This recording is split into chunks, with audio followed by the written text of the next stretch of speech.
Me permito invitar ahora a Mateo Cardona, que es miembro de la ACTI, es un traductor literario, es profesional en estudios literarios de la Universidad Javeriana y tiene un diplomado en publicaciones electrónicas de la Universidad Jorge Tadeo Lozano.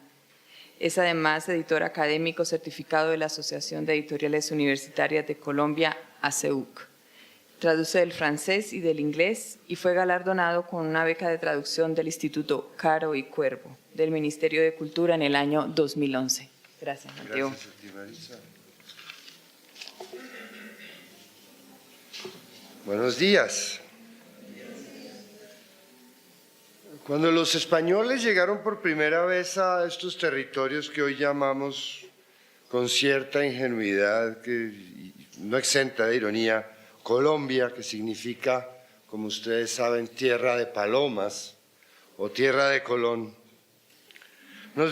quedamos marcados por tres símbolos que siguen pesando sobre nuestra identidad: la cruz, la espada y la gramática castellana de Nebrija. En efecto, fue sobre los pilares de la religión católica, el despojo violento de nuestros recursos y la lengua española, como se comenzó a edificar este proyecto de nación, siempre inconcluso, que hoy queremos cartografiar desde la traducción. Aunque el título con el que inscribí la ponencia pueda parecer un exabrupto porque a primera vista hace suponer que no será posible llegar al país que queremos si no hay traducción, lo cierto es que esta posibilidad de descubrimiento y de acercamiento al otro, que es la traducción, aparece rebatida aquí, en estas tierras, desde el momento en que el conquistador se encaró con el Caribe, con el aráhuac y con el chibcha.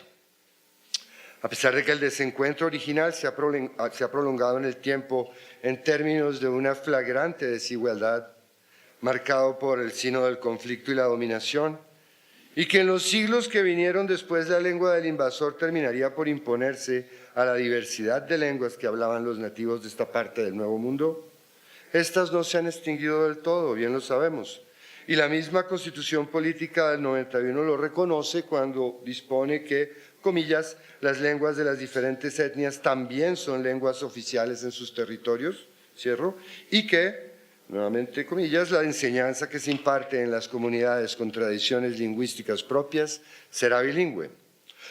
No obstante lo cual, el idioma oficial de esta tierra de Colón que se baña en sangre de héroes es el castellano, no nos llamemos error. Esta lengua, que se convirtió en el vehículo evidente de nuestras leyes, de nuestro pensamiento y de nuestra imaginación, a lo largo de 5 siglos no ha dejado de ser el objeto de disputas políticas y el fetiche de los poderosos. Como bien lo ha advertido Ángel Rama en La Ciudad Letrada, fue gracias al dominio de la palabra escrita como se fundaron ciudades, se apropiaron y se usurparon tierras, se delinearon los roles sociales del abogado, del intelectual, del escritor, del ideólogo y del maestro en la América Latina. Ustedes recuerdan que entre 1810 y 1819 se desarrolló nuestra campaña emancipadora, más como una insurrección contra los abusos y el mal gobierno proverbiales y contra los funcionarios españoles que residían en el virreinato, que contra el rey Fernando VII, a quien Napoleón había obligado a abdicar y quien no regresaría a España sino hasta 1814. Seguirían 70 años mal contados de incertidumbre política, durante los cuales este país estaría sumido en una sucesión de más de 50 guerras civiles, hasta que se impuso el peculiar proyecto de la regeneración, del que quiero hablar hoy, con su Constitución de 1886, excepcional no solo por lo tardío en el ámbito americano, sino por obedecer al impulso de un grupo de filólogos, gramáticos, latinistas y prelados, como lo registra Erna von der Walde en el ensayo Lengua y Poder, el proyecto de nación en Colombia a finales del siglo XIX. Este movimiento, encabezado por ese tránsfuga que fue Rafael Núñez, aspiró a pacificar, ordenar y unificar el desgarrado país alrededor de un Estado autoritario y de la Iglesia Católica, Para Núñez y los regeneradores, la raíz de todos los males que aquejaban a la entonces República Federal era la falta de religión, de la que derivaban las expropiaciones de tierras a la Iglesia, la atomización del poder del Estado en las provincias y el relajamiento moral generalizado. El remedio propuesto consistió en aglutinar los fundamentos de la nación alrededor de la lengua y la religión como los únicos vínculos que hipotéticamente unían a la totalidad de los colombianos. Se materializaba así un proyecto ferozmente antimoderno, defensor a ultranza de la hispanidad y del catolicismo ultramontano. El nuevo régimen deseaba recuperar los lazos perdidos con la Iglesia Católica y pocos meses antes de la publicación de Azul de Rubén Darío, firmaba el primer concordato con el Vaticano. En el mismo momento en que, según los registros, se usa por primera vez el vocablo modernismo, Colombia da marcha atrás en el proceso modernizador y democratizador propio de la incorporación de América Latina al nuevo orden mundial. De este modo, la sociedad letrada de Colombia se parapetó detrás de unas fortificaciones más anchas y elevadas que el consabido corralito de piedra, la Cartagena amurallada de Núñez. Las ideas del positivismo de Comte, del socialismo utópico de Saint-Simon, no lograron permear la sociedad colombiana, lo que retrasaría aún más su modernización. Una cultura introvertida así hasta lo patológico, volcada de lleno a la lectura del catecismo y la contemplación absorta del legado hispánico, solo podía producir gramáticas, diccionarios, preceptivas y cuadros de costumbres en su narrativa, pero pocas traducciones, ya que por definición las traducciones traen consigo las tentaciones del demonio, del mundo y de la carne. Recordemos que ya en Colombia las novelas las novelas habían tenido prohibido circular en el nuevo reino de Granada. Los únicos autores que merecieron el empeño traductor de los eruditos regeneradores fueron los clásicos latinos, a los que consideraban modelos hieráticos de la retórica y eran lo suficientemente distantes en la historia como para representar peligro alguno. La Academia Colombiana de la Lengua es la más antigua y la decana de todas las academias de la lengua en América. Fue fundada en 1871, abro comillas, citando el sitio de la academia, por un grupo de filólogos y escritores de gran prestigio, entre los que sobresalían Miguel Antonio Caro y Rufino José Cuervo, como un bastión del proyecto ideológico de la regeneración y punta de lanza para repeler las ideas foráneas. 60 años antes de que el libro Cómo ganar amigos e influir sobre las personas de Dale Carnegie, que es del 36, se constituyera en uno de los primeros éxitos de ventas del hoy popular género del autoayuda, el indiscutible bestseller entre cachacos y rolos era el célebre volumen de las apuntaciones críticas sobre el lenguaje bogotano, primera edición del 67, segunda 1872, de Cuervo, que cumplía exactamente la misma función social, es decir, ser el medio eficaz para acceder al habla canónica y por ahí derecho a las tertulias y los cenáculos del poder. Caro y sus gramáticos y prelados establecieron qué es ser un católico y cuál es el castellano que se debía hablar. Rufino José Cuervo mostraría cuáles eran los errores y desviaciones que alejaban a miles de bogotanos al acceso de la letra y del buen uso de la lengua. Él y Caro fijarían cuál era la forma correcta de decir. El bogotano corriente sabrá desde 1867 hasta hoy que su castellano es tan solo una desviación de la norma y también que por eso mismo es un excluido del poder. El tenor de las relaciones entre agentes culturales, el escritor, editor, el corrector, el invisible traductor, quedaba fijado en ese momento de nuestra historia como una lucha de poderes. En cuanto a traducir las lenguas y culturas indígenas, sus mitos y cosmovisiones, sus saberes ancestrales al español oficial, fue tarea que los regeneradores pasaron por alto. De hecho, para la Constitución de 1886 los indígenas simplemente no existían. No mencionaba siquiera el hecho de que hubiera en el territorio nacional grupos humanos con particularidades históricas y lingüísticas. Para subsanar parcialmente semejante olvido, apareció la Ley 89 de 1890, cito, por la cual se determina la manera como deben ser gobernados los salvajes que vayan reduciéndose a la vida civilizada, que desde luego se interesaba por evangelizar a las comunidades, pero no por investigar sus culturas. Aplicando el concordato firmado con la Santa Sede en 1888, es decir, 2 años antes, esta ley decía que el gobierno, de acuerdo con la autoridad eclesiástica, determinará la manera como esas incipientes sociedades deban ser gobernadas, y más adelante afirmaba que los indígenas son asimilados por la presente ley a la condición de menores de edad. Con la promulgación de la Constitución de 1991 se reconoce que Colombia es un país plurilingüe y multicultural y se consagran derechos fundamentales relativos a la diversidad cultural y lingüística. Habrá que esperar hasta 2010, es decir, casi hasta ayer, para que el Congreso promulgue la Ley 1381 o Ley de Lenguas Nativas, que finalmente reconoce los derechos lingüísticos de aproximadamente 1 millón de colombianos hasta entonces ignorados y olvidados. Y adquiere para el Estado la responsabilidad de crear programas para formar traductores e intérpretes que aseguren el acceso de estas comunidades a la administración de justicia, la administración pública y los servicios de salud, así como la de proteger y fortalecer las lenguas nativas. Los artículos 17 al 20 de esta ley formulan por primera vez en la historia del país la necesidad de producir materiales de lectura, audio, video y digitales en estos idiomas. Para resumir, Colombia acaba apenas de empezar la tarea siempre postergada de traducirse a sí misma. En cuanto a la tarea complementaria, es decir, la de traducir las literaturas y el pensamiento extranjeros, el panorama no es muy diferente. Volvamos al siglo XIX.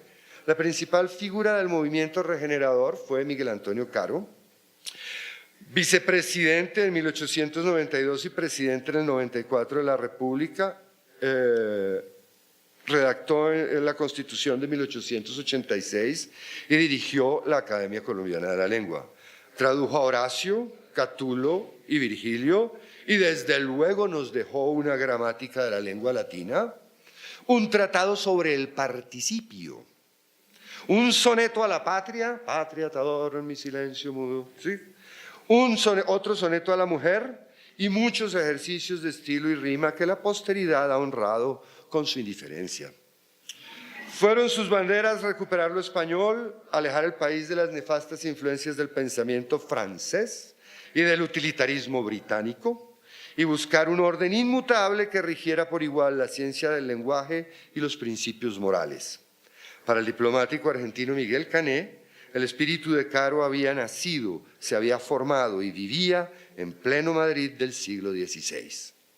Al fundar la academia, Caro dispuso que tuviera 12 miembros, a imagen de las 12 chozas del mito fundacional de Santa Fe de Bogotá, tributario a su vez de la docena de apóstoles que flanqueaba a Cristo. Así, queda reforzado por todo lado, la trinidad de idioma, religión y proyecto político formaba un solo y verdadero monolito. Yo lo quiero llamar la Colombia pétrea. Hoy, 120 años más tarde, en los patricios salones del Congreso de la República, reverbera el eco de esta concepción excluyente de la palabra y del pensamiento, ya sea en la forma de conjeturas poco amables, las escuchamos hace poco, sobre el destino ultraterreno del alma de García Márquez, o en propuestas tan impresentables como la de confinar aparte a los pobladores nativos del Cauca, allí donde no perturben el bucólico sosiego de las familias de bien.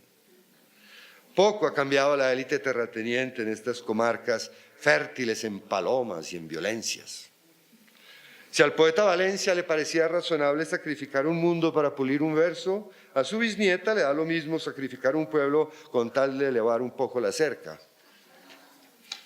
A los regeneradores no les interesó nunca enterarse de lo que pasaba más allá de las fronteras.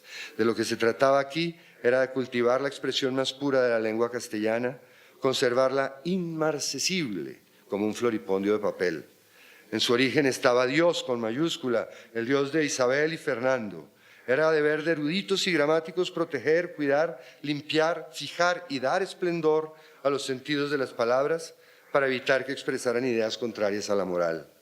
Ser liberal, profesar ideas modernas o padecer el maligno influjo de la cultura francesa era pecado que se castigaba con la excomunión y el ostracismo. Recordemos a Barba Jacob, a Vargas Vila, a Biófilo Panclasta, o incluso con la pena de muerte. Recordemos a Rafael Uribe Uribe. En ninguna parte del mundo hispánico se hablaba un idioma más puro y elegante que el de la sabana de Bogotá. Este prurito casticista también sigue vivo. Desde que tenemos memoria subsiste, por ejemplo, en la gran prensa bogotana, el cargo de cazagazapos oficial, un verdugo del provinciano y azote de barbarismos, que suele firmar su columna con un seudónimo tomado del panteón helénico. Ayer era Argos, hoy es Sófocles, y la Academia Colombiana de la Lengua, para su información, tiene una línea telefónica destinada exclusivamente a prevenir suicidios léxicos, ortográficos, etc. El número, anótenlo, es el 342-6296, línea directa con don Clóbulo Saugal. Anótenlo y manténganlo en el botiquín por si las moscas. De esta época de la regeneración proviene también el mito aldeano de Bogotá como la Atenas suramericana, que debemos a Menéndez y Pelayo, y que el ingenio popular, en un justo acto desacralizador y crudamente realista, convertiría primero en la apenas suramericana y luego ya en nuestros días en la tenaz suramericana, donde el sentido original del adjetivo tenaz, que era firme, porfiada, pertinaz en un propósito, según la RAE, la policía, se ha desviado en el parlache de la ñeramenta lúdica por el de ardua, o lo que viene a ser lo mismo, inmisericordia.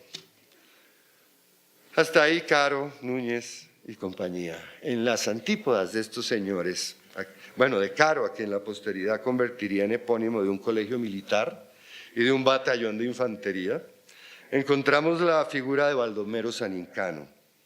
Sabemos que Cano aprendió por su propia cuenta inglés, italiano, francés, latín y el danés solo para leer a Brandt.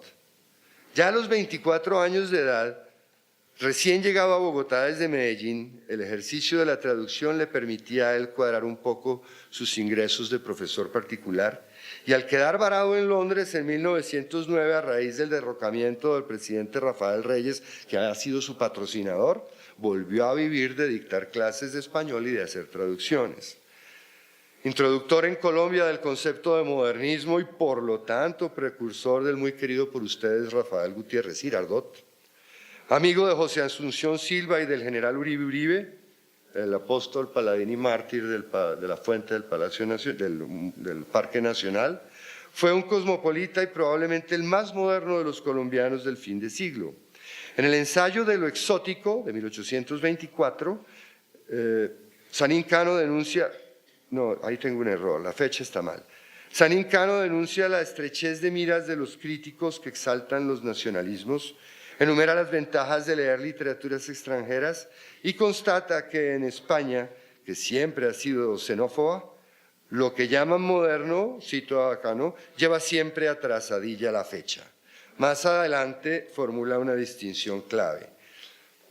Leo del ensayo de Sanín. Hay dos géneros de exotismo. Dos géneros que corresponden a diversos gustos literarios y distintos temperamentos. Hay el exotismo de las formas, de los colores, de los ambientes maravillosos, de los paisajes inverosímiles. Hay, además, el exotismo de las ideas, el de los estados del alma, de los sentimientos inexplorados. Perdón.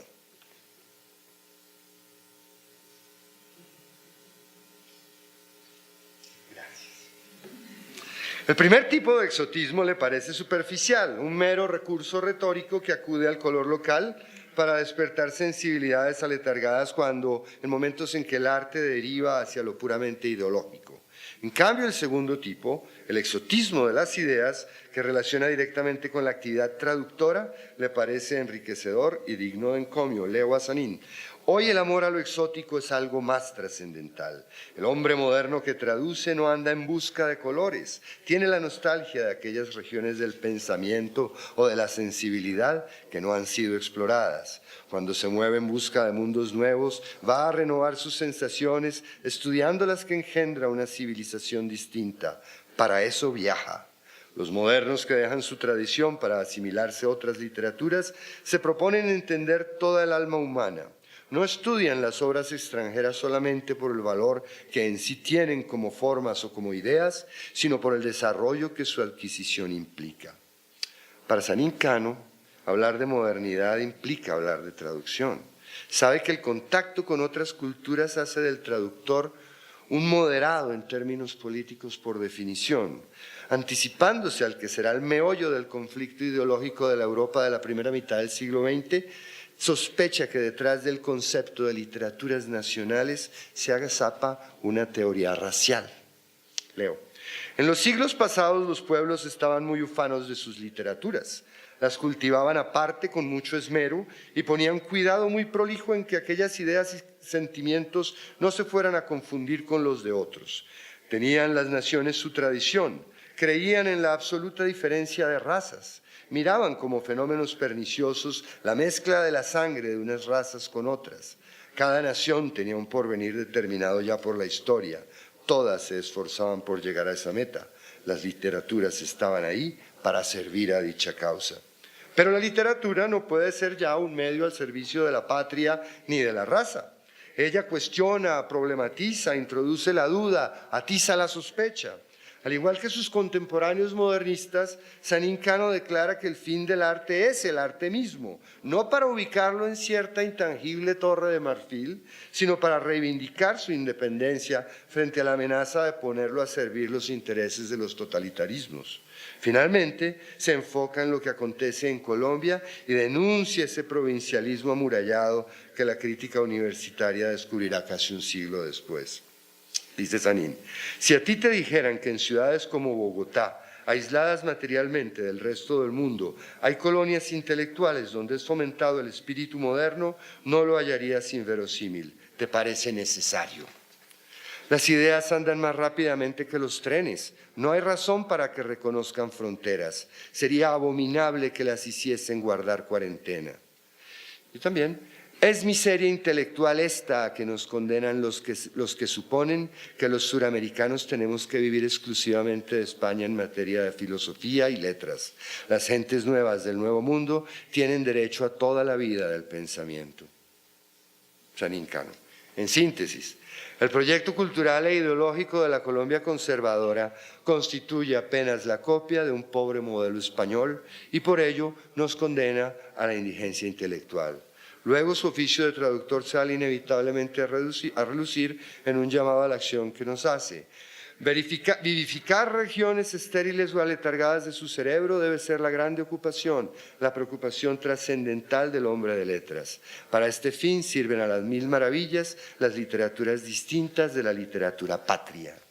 Esta actitud de la inteligencia es más humana que la de los que proscriben lo extranjero, aunque sea bello y grande, para enaltecer lo propio que resulta mezquino con evidencia. Es más humana y sin comparación, más elegante. Hasta aquí Sanín Cano. Es lícito preguntarnos por qué Bogotá sigue siendo esa ciudad amurallada de tiempos de la regeneración. Es lícito preguntarnos si Colombia permanecerá cerrada y por cuánto tiempo más al intercambio con las culturas del mundo. Si se justifica esta nuestra acaso ingenua esperanza de que el país produzca más individuos como Sanín Cano y menos regeneradores mesiánicos. Cría cuervos y te saldrán caros, Colombia. Abre los ojos. La gran mayoría de quienes vivimos en este país hemos sido testigos desde nuestro nacimiento de eso que se nombra pulcramente el conflicto armado y cuya escandalosa impudicia ningún vocablo castizo puede ocultar. Como nadie puede barrer debajo de la alfombra, ni siquiera con temibles escuadrones de limpieza social, el espectáculo de extrema desigualdad que se despliega ante nuestra mirada si nos atrevemos a transitar las calles, las carreteras y las trochas del país real donde la educación, la salud y hasta la comida decente no son derechos sino lujos reservados a unos pocos. El conflicto ha sido siempre la justificación para postergar la inversión en educación y cultura, porque el presupuesto solo alcanza para comprar munición. Ah, pero es que el conflicto armado. Ah, pero es que la guerrilla. Ah, pero es que la FARC. Desde hace una semana y por primera vez en nuestra vida tenemos serias razones para pensar que ese estribillo dejará de funcionar, que caducó la disculpa.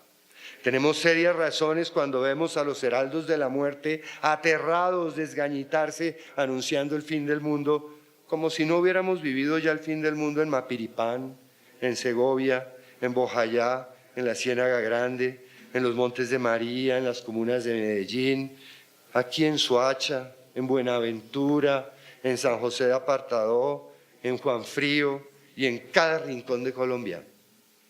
Culpa o no del desangre, no tenemos una política pública de fomento a la traducción en nuestro país, como tampoco la tenemos de fomento al libro. Y resulta apenas evidente que al Estado no le ha preocupado el tema y lo deja al capricho de la iniciativa privada. En un contexto global de concentración de la industria editorial en unas pocas firmas transnacionales, la traducción de libros en Colombia es una anomalía que ocurre esporádicamente, un milagro. Con los cierres de sellos locales como norma y el traslado a Madrid de decisiones editoriales que antes se tomaban en Bogotá, ya casi nadie traduce en el país y ello es ni más ni menos que un escándalo. Un escándalo que pasa desapercibido al gobierno mismo, a pesar de que en reiteradas ocasiones sus funcionarios han salido a los medios a deplorar los resultados de los estudiantes y profesionales colombianos en pruebas académicas internacionales como las PISA, donde ocuparon el último lugar. ¿Cómo van a saber leer y escribir? ¿Cómo se van a insertar en la cultura y en la civilización contemporáneas quienes en su vida han leído a Homero, a Shakespeare, a Baudelaire, o a Kant, a Darwin, a Freud, y creen que Nietzsche era una orquesta de salsa? ¿Eh? ¿Así pretende Colombia ingresar a la OCDE? En toda cultura, incluso en las culturas hegemónicas, como es ahora la cultura norteamericana, en todas las culturas, más de la mitad de la riqueza cultural se debe a la traducción. Los traductores son importantísimos. Entre nos sabemos que somos importantísimos y que un país donde no hubiera traducciones rápidamente se volvería un país estrecho. Las traducciones se mezclan con la cultura propia de ese país y la renuevan constantemente. Sin traducción, la cultura no tendría hijitos. Es un matrimonio. Eso tan bonito no lo escribí yo, son palabras del recordado traductor mexicano Tomás Segovia. Pero nos sirven para recordar que tenemos un país estrecho en términos de cultura, un país que se mira al propio ombligo e ignora lo que las culturas del mundo tienen para enriquecerlo porque no le interesa traducirlo de afuera, anclado como se quedó en la regeneración. Queremos que allá conozcan lo de nosotros, pero sin tomar la molestia de conocerlos a ellos. No se conoce la escritura de la literatura como la conocemos sin la traducción, porque todo el panorama literario, todo el acervo cultural de los escritores, ¿de dónde viene? De la literatura del mundo, no de la literatura de su país, de su pueblo, de su rinconcito, viene de la literatura del mundo. Hablamos de literatura, hablamos de intertextualidad. Esa intertextualidad en muchos casos viene de traducciones. El intertexto está en Joyce, en Ulises, sí, pero ¿cómo leíste a Joyce? Traducido. El intertexto se refiere a Homero. Sin las traducciones, ¿cuándo te enteraste de Homero? Se reparten tabletas electrónicas entre los estudiantes de la Red Pública de Educación. ¿Sin contenidos? O tal vez se les ha ocurrido dejar el acceso de nuestros jóvenes a las literaturas del mundo, a las grandes casas de edición de España y de Estados Unidos, SM, Santillana, McGraw-Hill, con títulos traducidos al español peninsular. Probablemente ni siquiera se han planteado la cuestión, la verdad. En el deseable escenario del posconflicto, los traductores tenemos propuestas para construir conocimiento, cultura y nación. Pero para que podamos colaborar en esa empresa que es parte fundamental de la paz a la que tenemos derecho todos los colombianos, primero necesitamos levantar nuestra voz para exigir el reconocimiento del Estado a nuestro oficio. Para cumplir con nuestra labor necesitamos un marco legal, o por lo menos, pensando en ese Code des Usages, un acuerdo honorable entre caballeros que involucre al Estado, a los editores y a los traductores. Colombia necesita una gran y decidida política pública de fomento a la lectura y al libro en soporte físico y digital, que tenga como uno de sus ejes principales la traducción. No pedimos limosnas, sino políticas de Estado. La ACTI, por ejemplo, cuenta entre sus miembros con los saberes y talentos necesarios para asesorar al gobierno en la concepción y diseño de ese marco legal, de esas políticas.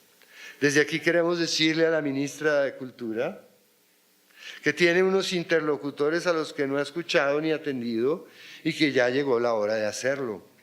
No nos resignamos a seguir permaneciendo al margen ni a recibir una exigua fracción de la caridad estatal a través del famoso Plan Anual de Estímulos a la Cultura, ¿sí? Del que, por cierto, llevamos los traductores 2 años excluidos. Estamos dispuestos a acudir ante quien corresponda para que la traducción literaria y académica, soslayada por una administración centenariamente miope, o sea, desde 1886, reciba la atención que merece para el beneficio de todos los colombianos. No perdemos la esperanza de construir con el gobierno mecanismos efectivos para insertar a los traductores literarios y académicos en la agenda cultural del país como sujetos de derechos civiles y agentes de la cultura, porque la Colombia que se avisora, amplia, incluyente y abierta al diálogo, ese país que todos queremos, no podrá construirse, queridos colegas, sin el pasaporte de la traducción. Muchas gracias.